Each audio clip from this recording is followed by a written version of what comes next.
আবদুল্লাহ ইবনে সাদ থেকে বর্ণিত, তিনি হযরত মুহাম্মদ সাল্লাল্লাহু আলাইহি সাল্লামকে বললেন যে, আ ফর আ নফল নামাজ মসজিদে পড়া বেশি উত্তম না ঘরে পড়া বেশি উত্তম? তখন মুহাম্মদ সাল্লাল্লাহু আলাইহি সাল্লাম উত্তর দিলেন যে, "তুমি কি দেখো না যে আমার বাসা থেকে আমার ঘর থেকে মসজিদ কত দূরত্বে? তবুও আমি ফরজ সালাত ব্যতীত অন্য যেকোনো নামাজ আমি ঘরে পড়াই বেশি পছন্দ করি।"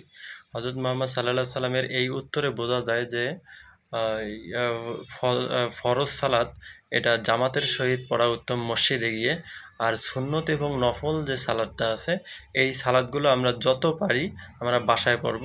যত বেশি পারি পড়ব, যত মানে এটা বাসায় পড়ার চেষ্টা করব। এটা সুন্নত। হযরত মুহাম্মদ সাল্লাল্লাহু আলাইহি সাল্লাম এটা আমাদেরকে শিখিয়ে গেছেন।